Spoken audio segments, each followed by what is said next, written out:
I'm going to post what happened and link the video footage, but last night everything got too real for me.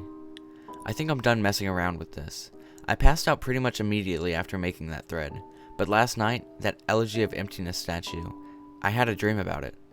I dreamed that it was following me in my dream, that I would be minding my own business when I feel my neck hair stand up on end. I would turn around and that thing, that horrible, lifeless statue would be staring with those empty eyes right at me, merely inches away.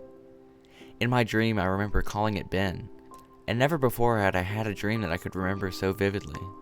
But the important thing is, I did get some sleep, I suppose. Today, putting off playing the game as long as I could, I drove back up to that neighborhood to see if the old man came back. As I expected, the car was still gone and no one was home.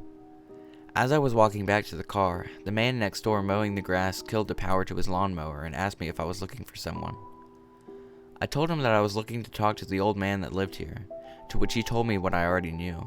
He was moving. Trying a different avenue, I asked if the old man had any family or relatives I could talk to.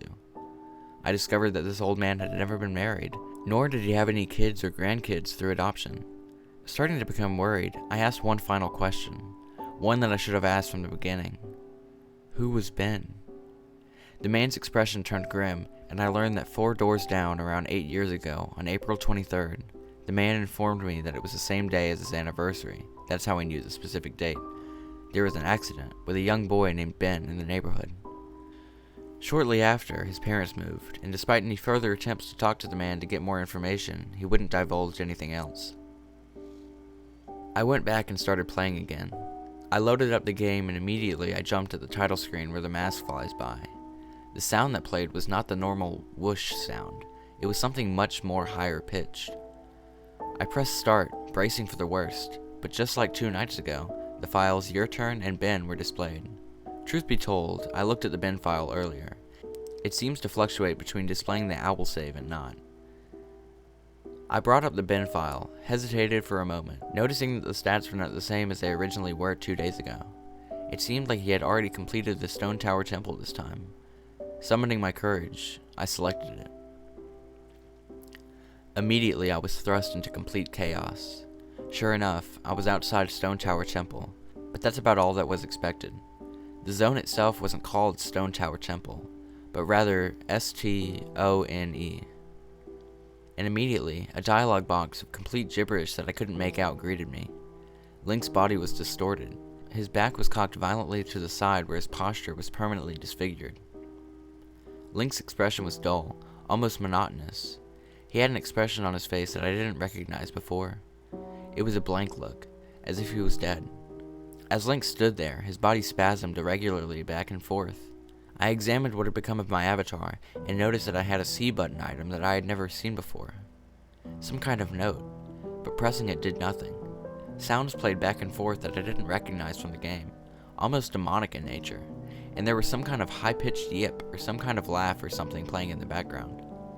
I had all of 2 minutes to take in the environment before another one of these fucking Elegy of Emptiness statues was summoned, and immediately after I was cut into the Dawn of a New Day screen, except this time without the one subtext. I was a Deku scrub in Clocktown. The scene would normally play after the first time you traveled back in time. Tattle would say, What just happened? It's as if everything has...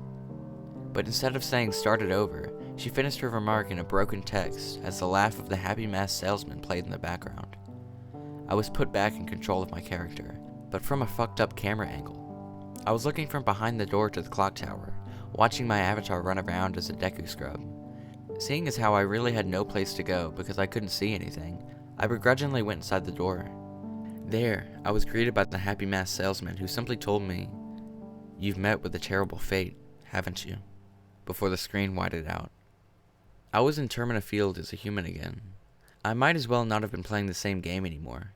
I was being warped around and there was no sign of a day clock or anything. I took a moment to get my bearings as I looked around the field and immediately I could tell that this was not normal. There were no enemies and a twisted version of the Happy Masked Salesman theme was playing. I decided to run towards Woodfall before I noticed a gathering of 3 figures off to the side, one of them being Epona.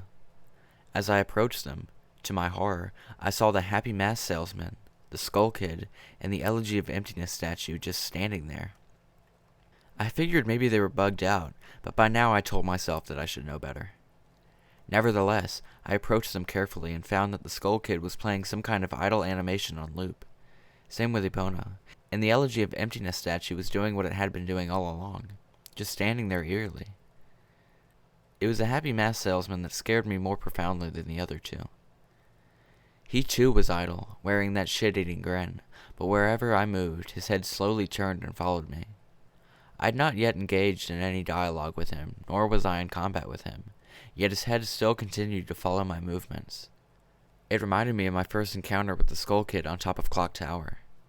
I pulled out my ocarina, to which the game played the ding sound when you're supposed to play your ocarina, and I tried a song I haven't played yet, the Happy Mask Salesman's own song, and the song that had been playing on loop in Day 4, the Song of Healing. I finished playing the song, and as I did, an ear-piercing shriek blasted on my TV.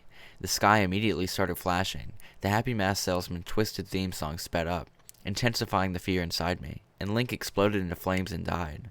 The three figures stayed lit up during my death screen as they watched my lifeless body burn. I can't describe to you how sudden and terrifying the transition from eerie to terror it is. You're gonna have to watch the video if you want to see it firsthand. That same fear that caused me to lose sleep 2 days ago started to grip me again, and I was met with the text, "You've met with a horrible fate, haven't you?" for the third time. There has to be some kind of meaning behind that. I had little time to ponder as I was immediately given another small cutscene of transforming into a Zora, and now I found myself in Great Temple Bay. Hesitant but curious to see what the game had in store for me, I slowly made my way towards the beach, where I found Epona. I wondered why the game had decided to put her here. Was the game implying she was trying to get a drink? Unable to take the mask off, I decided that riding the steed wasn't the reason she was placed there. Suddenly I realized that Epona kept neighing, and the way she was angled made it look like she was trying to signal a point to me off in the distance. It was a hunch, but I drove into Great Bay and started swimming. Sure enough, I almost missed it. I found something at the bottom of the ocean. One last Elegy of Emptiness statue. I went down to examine it, and suddenly my Zora started doing a choking animation I'd never seen a Zora do before. Which didn't even make sense because Zoras can breathe underwater. Regardless, my character choked to death and died, and again, the statue was the only thing that was highlighted in my death. I didn't respawn this time. I was booted back to the main menu as if I restarted the console. The press start screen was before me. I knew the only reason why it would put me here is because the save files had changed again. Taking a deep breath, I pressed start, and I was right. The new save files told me about Ben. Now it made sense why the statue appeared when I tried to go to the laundry pool. The game must have anticipated how I would have tried to escape the Day 4 clock town. The two save files told me his fate. As I suspected, Ben was dead. He had drowned. The game obviously isn't through with me. It taunts me with the new save files. It wants me to keep playing. It wants me to go further, but I'm done with this shit. I'm not touching any more of the files. This is already way too horrifying for me, and I don't even believe in the paranormal. But I'm running out of explanations. Why would someone send me this message? I don't understand it. I just get too depressed thinking about this. The footage is up here for those who want to see it and try to analyze it. Maybe there's some kind of coded message in the gibberish, or something symbolic in what I went through. I'm too emotionally and mentally drained to fuck with it anymore.